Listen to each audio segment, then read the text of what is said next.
Hey everybody, I want to talk to you guys a little bit about what the career path is for a security officer.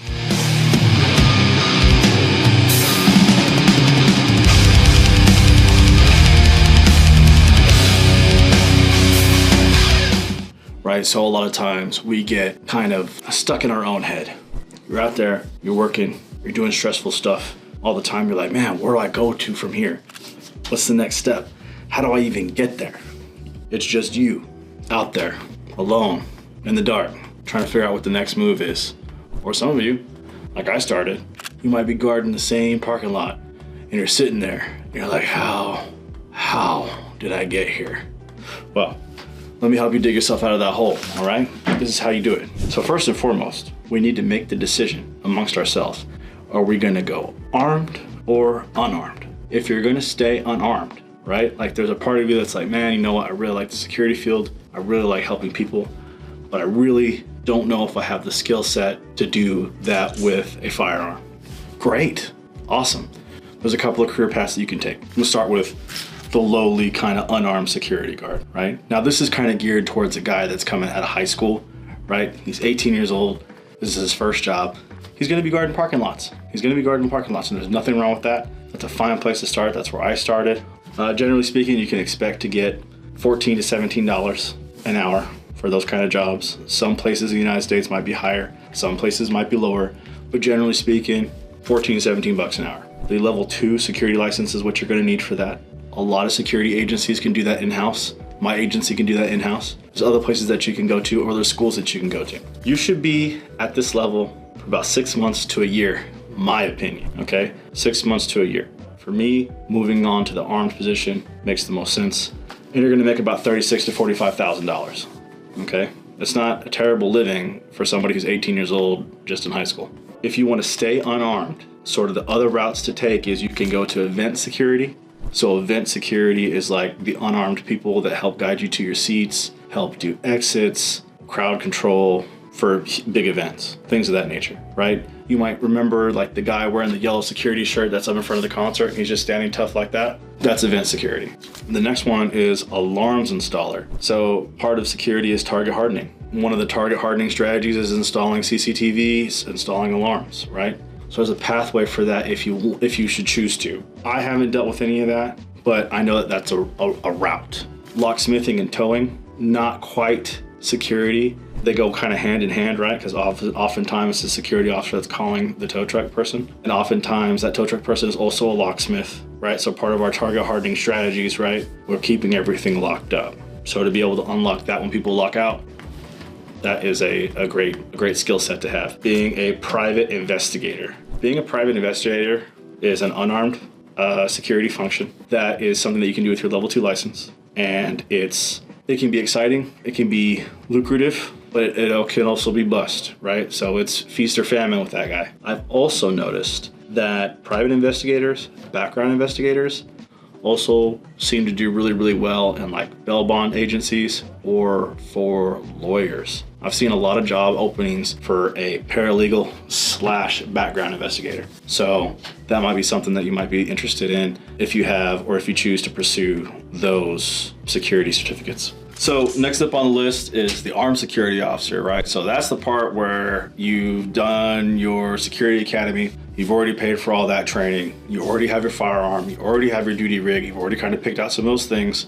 And now you're moving into the armed security. Generally speaking, armed security pays about $15 to $24, $26 an hour, generally speaking. I feel like you should be an armed security officer for about 1 to 3 years, okay? And the reason why I say that is because getting your certificate, getting your license to be able to do the job is like bare minimum.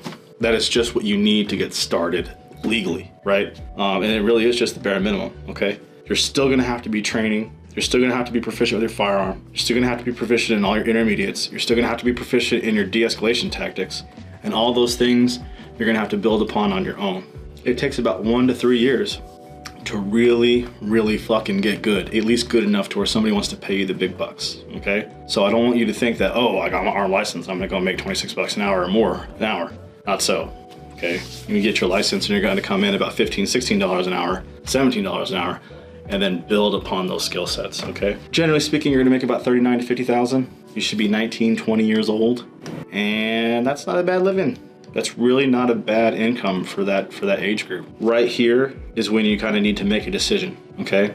This is your first decision point. When you're about 20 and a half years old, you need to make the decision on whether or not you're gonna go law enforcement or whether you're gonna stay on the security route.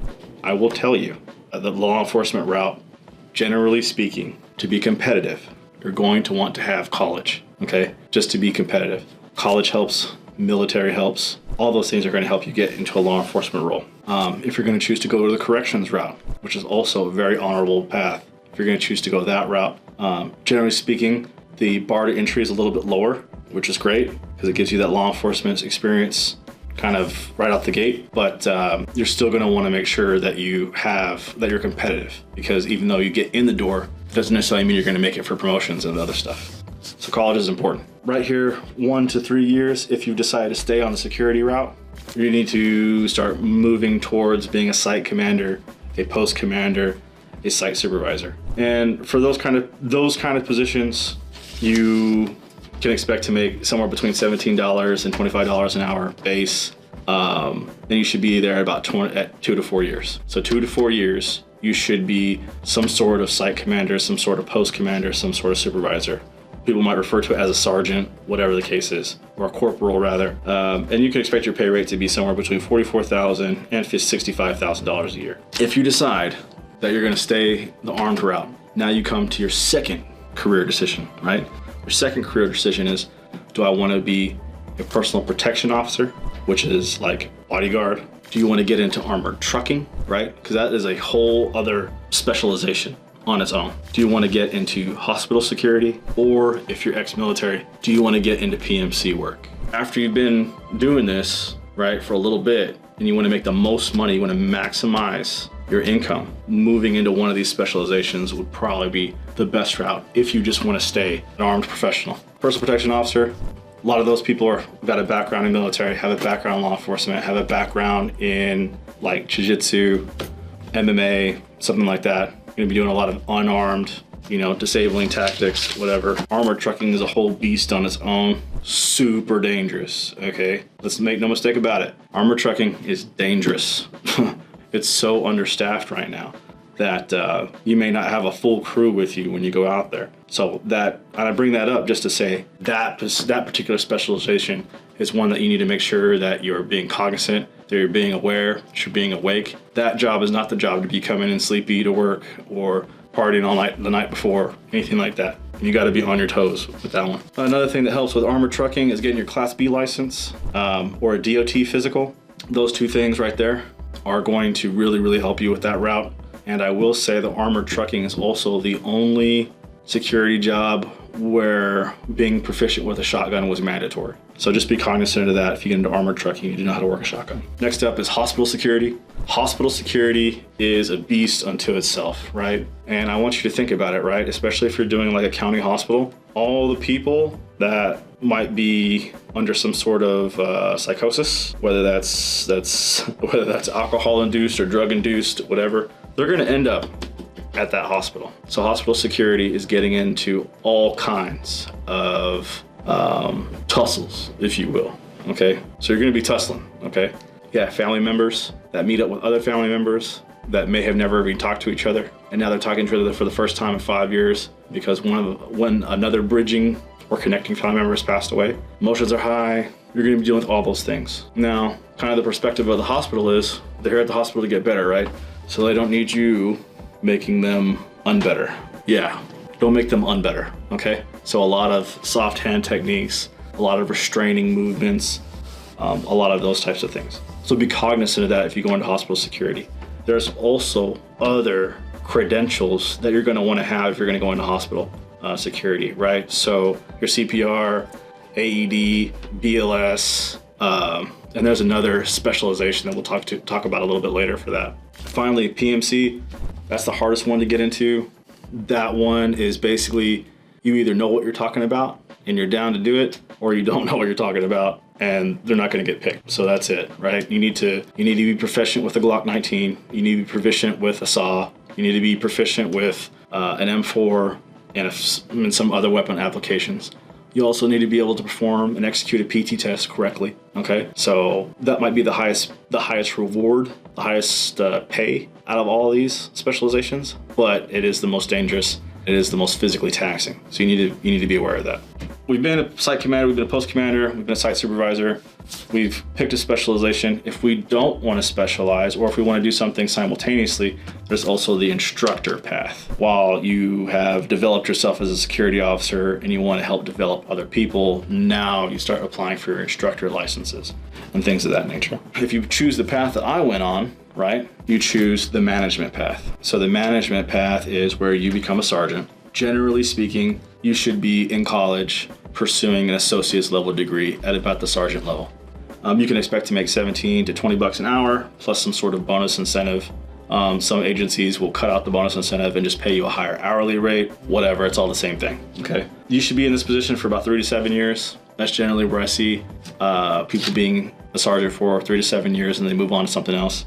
You can expect to make $44,000 plus $3,600 for your bonuses to about $52,000 to $3,600 for your bonuses. Generally speaking, if you're pursuing an associate's degree, I find that these ones are the most notable, okay, or at least the most competitive, okay. So security management, okay, obviously security management, paramedicine or EMS, right? So if you're a site supervisor and you have some sort of EMT or EMS associate's degree, that is highly sought after. Cybersecurity, right? If you move from physical security into cybersecurity, and then lastly, criminal justice. All right, awesome. Okay, so we've been a sergeant for a little bit. We figured out our leadership style. We figured out how to train and develop officers. And now we're moving on to the next step. One of the next things is, next position, generally speaking, assistant operations manager or lieutenant position. This position is the bachelor's degree level. You should be working on your bachelor's degree, almost done with it, and you should have about 5 to 10 years of security experience. You should earn somewhere between $52,000 and $65,000, okay? But with your bonus incentive, it should be pumped up to about $71,000, $72,000 a year, okay? A couple of the majors that I found to be competitive in this career field would be project management or security management, pre-law, criminal justice, and cybersecurity. So if you're working on a bachelor's degree in one of those 4 fields, you should be doing really good. And of course, criminal justice, right? Next up is the captain. The captain position is generally $25 an hour, depending upon your qualifications and experience. Your bonus incentive should change. And right about here, you should be at your master's/graduate level degree. Here, also, you need to have, generally speaking, about 10 years of experience. You can expect to make $65,000 plus about $10,000 in bonuses, give or take. That should put you at about $75,000 and better annually. Next up after that, you should be at the operations manager title only. Generally speaking, they make about $75,000 to $80,000 plus bonuses. You have your regional operations manager. They make about $100,000 to $120,000. And I would like to note that from the operations manager and up, generally speaking, you've gone on to a bigger agency. So right around here, the jobs will start to decrease, right? Because there's less positions available for those people that have that kind of experience. Operations managers generally have 10 years and more. Regional operations have 10 years or more in security operations management experience. And then lastly is the general manager. General managers make $100,000 to $135,000. Then you have assistant director and director. They make anywhere from $101,000 to $194,000. I would like to say also that at the captain's level, you need to make another career decision. The other career decision that you need to make is if you're going to stay in physical security, or if you're going to go into cybersecurity, or if you're going to stay in physical security, or if you're going to go into sales. If you're going to go into sales, by now you should already know how to set up a post, already know how to do a security assessment. You should already know kind of what the client is looking for, and then you can tailor those security contracts to what those clients need, right? You can tailor your statement of work to what those clients are looking for with their security officers. Generally speaking, they make about $50,000 to $60,000 base plus commissions, which if you can imagine, getting a percent of the contract that you sell every month can be a lucrative living if you know how to sell, if you know how to close, okay? Generally speaking, that is the career path of a security officer. From day one, the lowly, unarmed, tired, bored out of his mind security officer to a security director. Like I said, if you're gonna go in the management route, you're gonna need to have some sort of college to be competitive. The next thing that you're gonna need to have is certifications, right? An ACES certification or a ARM certification or CRM certification will do you really, really well once you get to captain and above. If there's anything that you think I left out, is there anything that you'd like to know about? Any other questions that you got? I'd love to answer them. I'd love to hear more about it. If you think you could benefit from having some security specialists be there at your property to protect your assets, to protect your personnel, to protect your business, please shoot me an email at info@txsecurity.com and let's talk about it. Guys, I appreciate you spending some time with me. I gotta go chase a cat.